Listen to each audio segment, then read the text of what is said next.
Okay everybody, this is another video on my woodland wildflower garden. I've worked on this garden for about 12 years. This section you're looking at right now is new. I transplanted a bunch of stuff over here. I had some other stuff that was growing here for years and it just never looked right. It was too shady, so I brought some shade-loving plants here. Not a lot to see this year.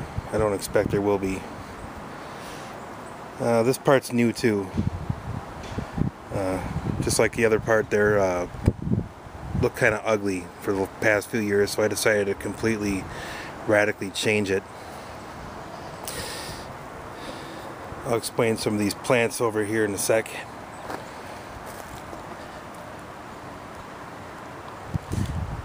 Okay, I finally got the large flowered trilliums. This one got damaged in a hailstorm yesterday, which is too bad, but oh well, what are you gonna do?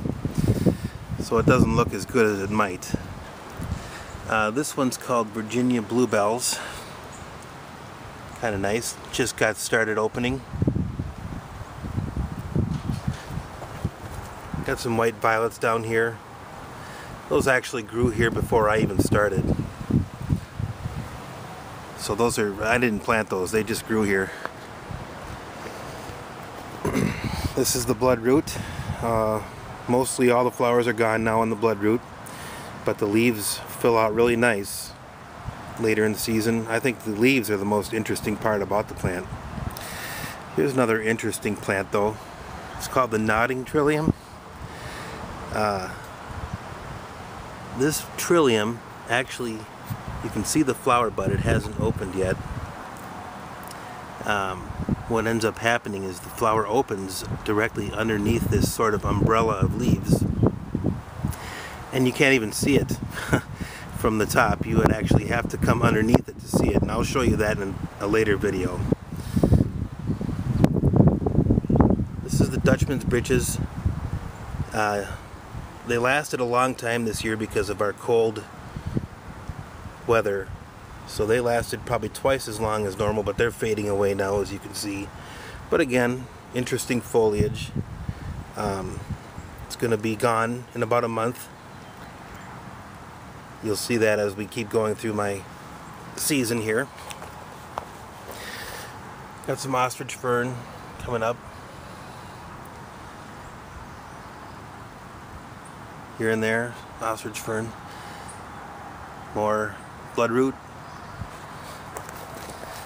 Now here's some more large flowered trilliums.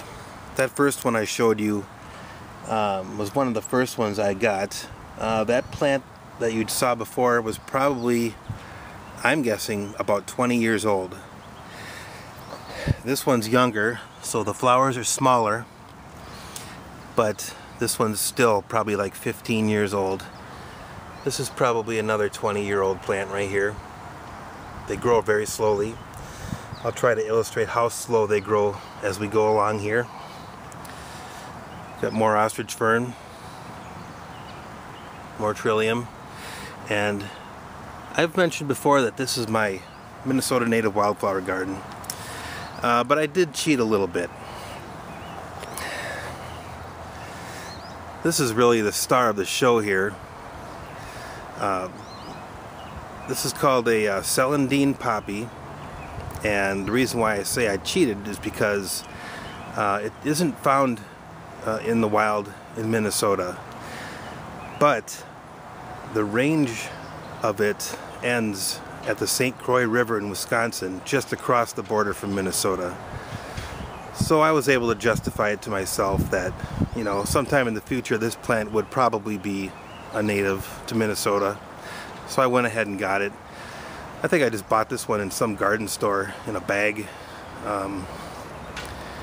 But yeah, I've had this one for probably 8-9 years, so it's looking really good. Like I say, it's the star of the show here. Nothing else quite compares, except for maybe the trilliums. Alright, moving along.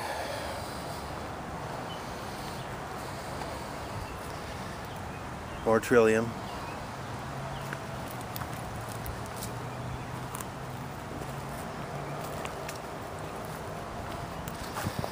More white violets. My backyard here is literally covered with these things, which is kind of nice. Different species of violet. It's the blue violet. This is a lady fern. I've got a lot of ferns.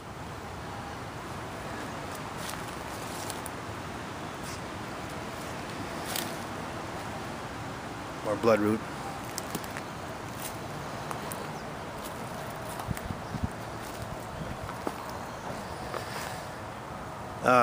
This one is definitely not native to Minnesota. I've heard it called, it's a trillium, but I've heard it called toadshade. I don't know a lot about it.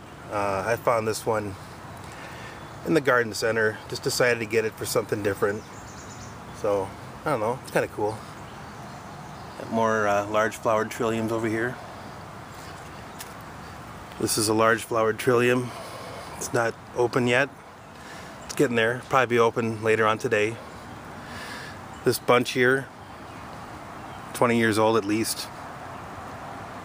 I actually split up a clump of this size, and I got 7 plants out of it. So as time goes on, you can get more and more trilliums. You can divide them, split them up.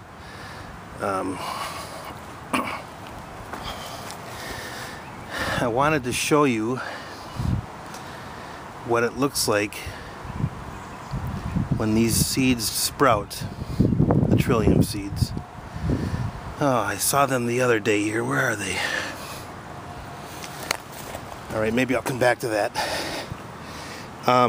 But this, okay, here's the bloodroot. And this little thing down here, that's a first year seedling. Teeny little thing, but notice how it resembles the adult leaf. I just found that kind of odd. Okay, this is what a trillium seed looks like the first year that it sprouts. Right there. It takes 20 years to get to the clump size that I got over there, if you can believe that. This little seedling here, that might be like 3 years old.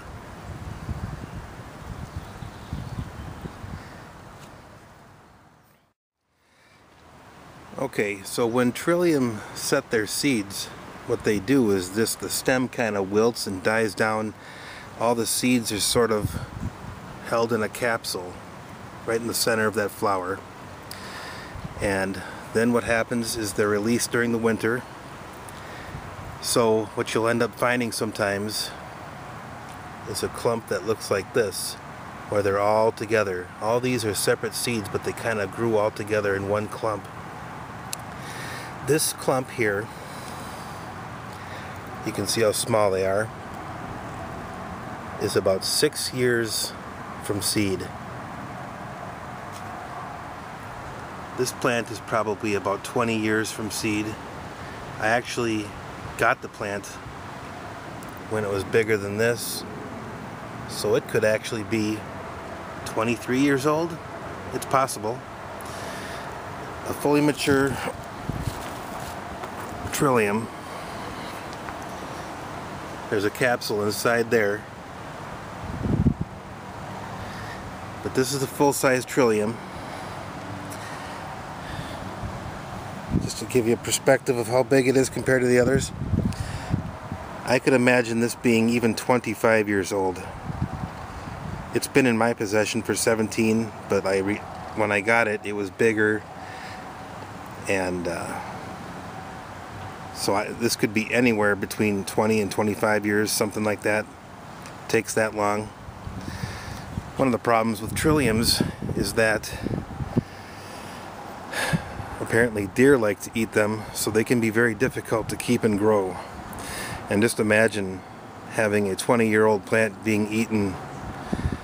Hasn't happened to me yet, but I've got a special method to keep the deer away. Maybe I'll tell you about that someday. But anyway, here is the star of the show right now, the celandine poppy. And this is the progress on my woodland garden so far. I will keep you updated. Thanks for watching.